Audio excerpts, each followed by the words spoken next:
Hi hello ನಮಸ್ಕಾರ. ಮನಸಾರೆ Kannada YouTube ಚಾನಲ್ಗೆ ಸ್ವಾಗತ ಸುಸ್ವಾಗತ.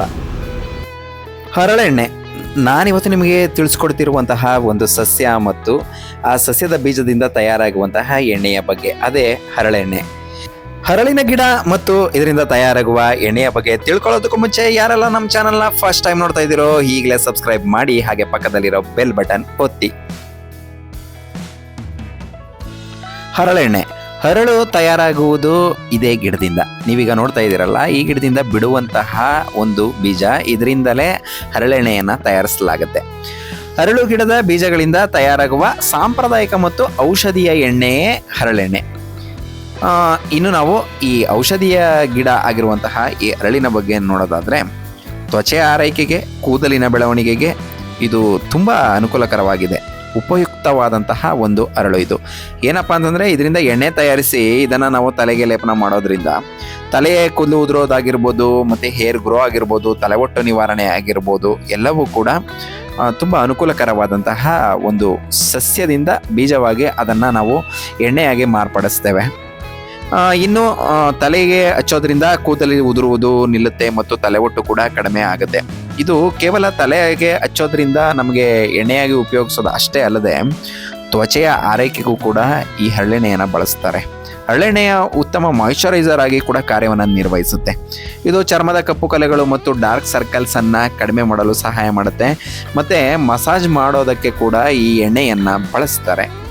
ಇನ್ನು ಮಲಬದ್ಧತೆ ನಿವಾರಣೆ ಕೂಡ ಬಳಸ್ತಾರೆ. ಅದು ಹೇಗೆ ಅಂದರೆ, ರಾತ್ರಿ ಹೊಟ್ಟೆಗೆ, ಅಂದರೆ ರಾತ್ರಿ ಟೈಮು ಮಲ್ಕೊಳ್ಳೋ ಮುಂಚೆ ಇದನ್ನು ಹೊಟ್ಟೆಗೆ ಲೇಪನ ಮಾಡೋದ್ರಿಂದ ಅಥವಾ ಮಿತವಾಗಿ ಸೇವಿಸೋದ್ರಿಂದ ಜೀರ್ಣಕ್ರಿಯೆ ಸುಧಾರಿಸುತ್ತೆ ಮತ್ತು ಮಲಬದ್ಧತೆ ಸಮಸ್ಯೆ ಕೂಡ ಇದರಿಂದ ನಿವಾರಣೆ ಆಗುತ್ತೆ. ಮತ್ತು ದೇಹಕ್ಕೆ ತಂಪನ್ನು ಕೂಡ ಈ ಎಣ್ಣೆ ಕೊಡುತ್ತೆ. ಸಾಂಪ್ರದಾಯಿಕವಾಗಿ ದೇಹಕ್ಕೆ ಹಚ್ಚಿ ಬಿಸಿನೀರಿಂದ ಸ್ನಾನ ಮಾಡೋದ್ರಿಂದ ದೇಹ ತಂಪಾಗುತ್ತೆ ಮತ್ತು ರಕ್ತ ಸಂಚಲನ ಸುಧಾರಿಸುತ್ತೆ ಅಂತ ಕೂಡ ಹೇಳ್ತಾರೆ. ನೋಡಿದ್ರ ಎಷ್ಟೊಂದು ಔಷಧೀಯ ಗುಣ ಈ ಎಣ್ಣೆಯಲ್ಲಿ ಇದೆ ಅಂತ. ಮತ್ತು ಕೀಲು ನೋವು ನಿವಾರಣೆ ಆಗುತ್ತೆ ಅಂತ ಹೇಳ್ತಾರೆ.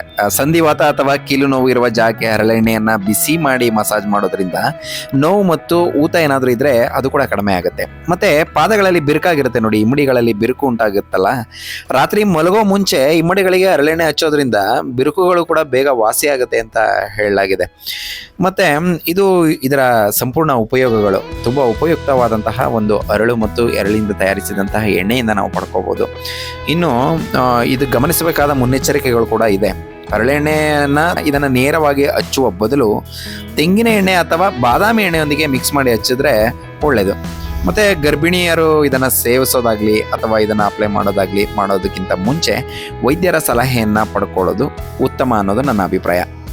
ಇದನ್ನು ಮಾಯಿಶ್ಚರೈಸರ್ ಥರ ನೀವು ಯೂಸ್ ಮಾಡ್ಬೋದು. ಒಣ ಚರ್ಮದ ಸಮಸ್ಯೆ ಇರೋರಿಗೆ ಇದನ್ನು ಅಪ್ಲೈ ಮಾಡೋದ್ರಿಂದ ತೇವಾಂಶ ನೀಡುತ್ತೆ ಮತ್ತು ಚರ್ಮ ಕೂಡ ಚೆನ್ನಾಗಾಗುತ್ತೆ, ಸುಕ್ಕುಗಳು ಕೂಡ ನಿವಾರಣೆ ಆಗುತ್ತೆ. ಅಷ್ಟೇ ಅಲ್ಲದೆ ಮೊಡವೆಗಳ ನಿವಾರಣೆ ಆಗುತ್ತೆ ಅಂತ ಕೂಡ ಹೇಳ್ತಾರೆ. ಮುಖದ ಮೇಲಿನ ಬ್ಯಾಕ್ಟೀರಿಯಾಗಳನ್ನು ಸಾಯಿಸೋದಕ್ಕೆ ಇದನ್ನು ಉಪಯೋಗಿಸ್ತಾರೆ. ಇದ್ರ ಮೂಲಕ ಮೊಡವೆಗಳನ್ನು ಕಡಿಮೆ ಮಾಡಲು ಸಹಾಯ ಮಾಡುತ್ತೆ. ಇಷ್ಟೊಂದು ಉಪಯೋಗಕಾರಿ ಹರಳೆಣ್ಣೆಯಲ್ಲಿದೆ. ನಿಜವಾಗ್ಲೂ ಇದರಿಂದ ನಾವು ಮಸಾಜ್ ಮಾಡಿಕೊಂಡು ಸ್ನಾನ ಮಾಡ್ತು ಅಂತಂದರೆ ಬಾಡಿಗೆ ತುಂಬ ಕೂಲಾಗಿ ತಂಪಾಗುತ್ತೆ ಮತ್ತು ನೋವುಗಳಿದ್ರೆ ಕೂಡ ನಿವಾರಣೆ ಆಗುತ್ತೆ. ನೋಡಿದ್ರ ಎಷ್ಟೊಂದು ಔಷಧೀಯ ಗುಣಗಳನ್ನು ಈ ಎಣ್ಣೆ ಹೊಂದಿದೆ. ಮತ್ತು ಇದ್ರ ಪ್ರೋಸೆಸ್ ಕೂಡ ಹೇಗೆ ಅಂದರೆ, ಇಲ್ಲಿ ನೀವು ನೋಡ್ತಾ ಇದ್ರಲ್ಲ ಹರಳು, ಅದು ಚೆನ್ನಾಗಿ ಒಣಗುತ್ತೆ. ಚೆನ್ನಾಗಿ ಒಣಗಿದ ನಂತರ ಅದೇ ಉದುರುತ್ತೆ ಅಥವಾ ನಾವೇ ಅದನ್ನು ಕಿತ್ಕೊಬೋದು.